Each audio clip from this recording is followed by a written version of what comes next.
welcome back to my channel.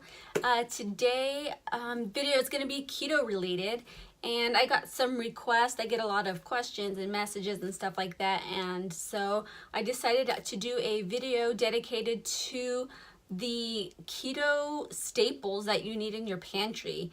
And so if you're curious and want to start the ketogenic diet or way of eating, hang out and I will tell you some of the basics that you should put into your pantry to do some cooking and baking. So if you're interested, stay tuned and we will get started here momentarily. Okay, so the first thing we are going to talk about are flours. Obviously you can't use all-purpose flour, whole wheat flour, or anything like that.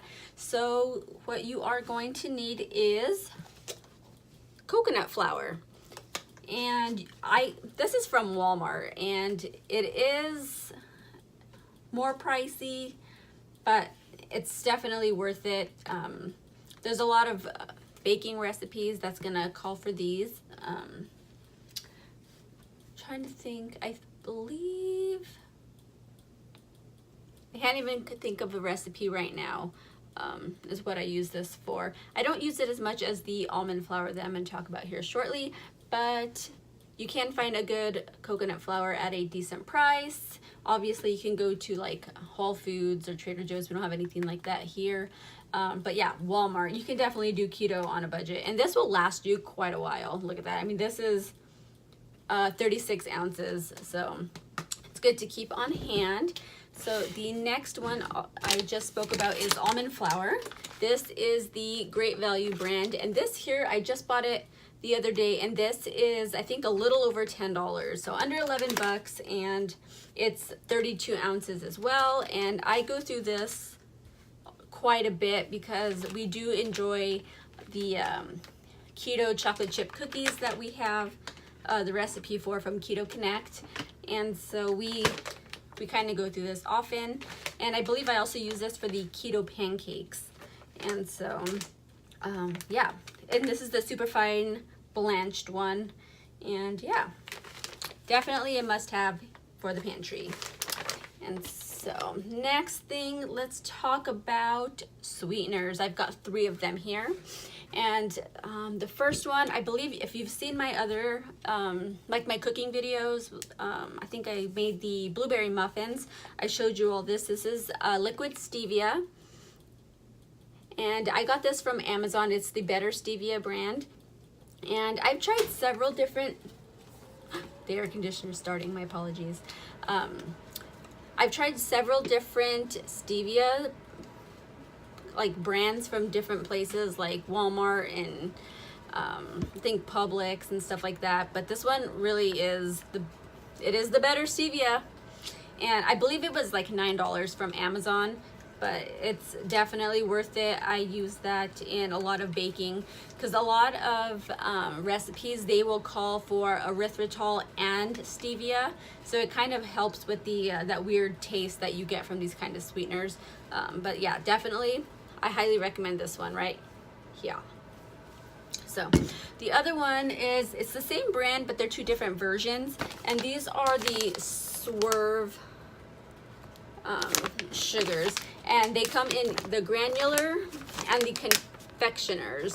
And obviously I do go through the granular more often. I get these at Publix, and I have heard that certain Walmarts are starting to carry these. I'm not sure how much they go for at the Walmarts, because the Walmarts I shop at do not have these quite yet, and I hope they get them soon because Walmart tends to be a lot cheaper than like Publix.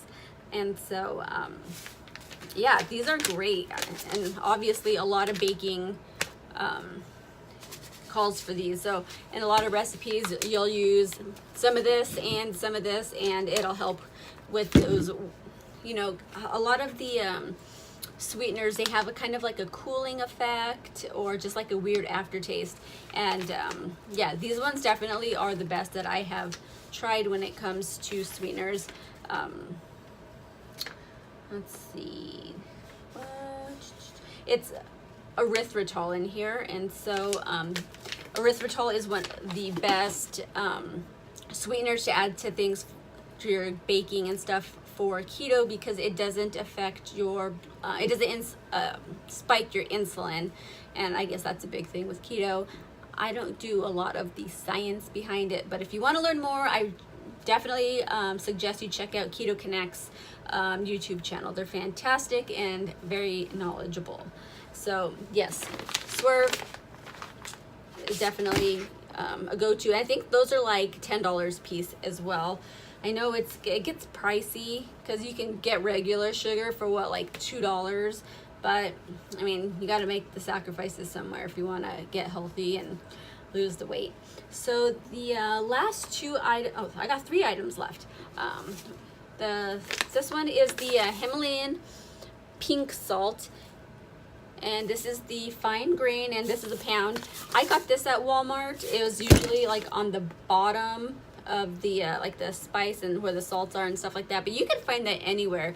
I think I mentioned in a previous video that you can get like this size of Himalayan pink salt for like $5 at like Ross, TJ Maxx, Marshalls. Those places sell it super cheap. But yeah, I think this at Walmart, I think this was like $2, and it will last forever.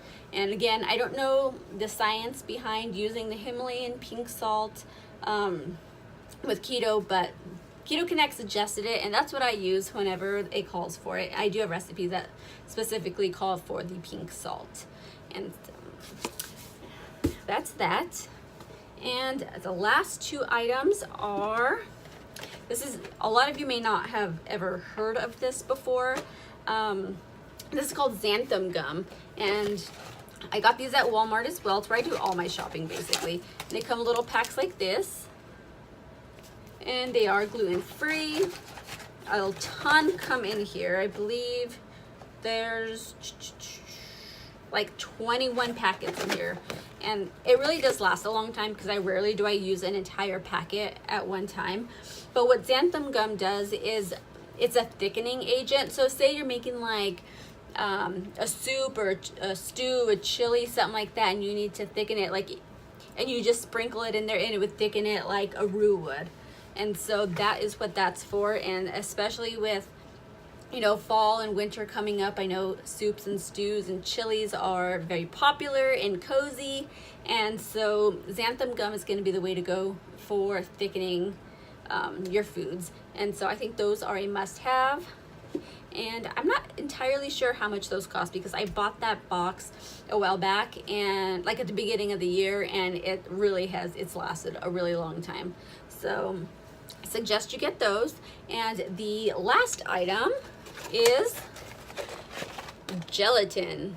Now these were expensive. I was quite shocked how expensive gelatin was, but there's quite a few of them. They come in like these little packs like this, and I believe it's one tablespoon in one little square here. I have quite a few recipes that call for beef gelatin, like the chocolate chip cookie recipe that I have and we love. It calls for beef gelatin. I didn't know anything about beef gelatin. I couldn't find it in the store, so I just got these regular gelatin, and they work perfectly fine. And I know that some people are kind of weirded out, like, beef gelatin, I don't want my cookies that taste like, you know, soup.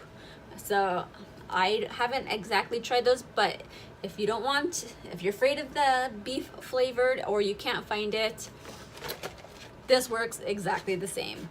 And so those are things I would say keeping on hand. As far as the keto diet goes, those, I always have these on hand. I am almost out of the sugar, but I will be stocking up on those soon. But yeah, I hope you have found this video helpful. If you have any more questions, or do you have any suggestions on more videos that you want me to do, please leave them in the comments below. Share the video to anybody you think that could gain from any of the information that I gave today. And I hope you have a wonderful day. Please give me a thumbs up and subscribe to my channel, and have a wonderful day. Bye.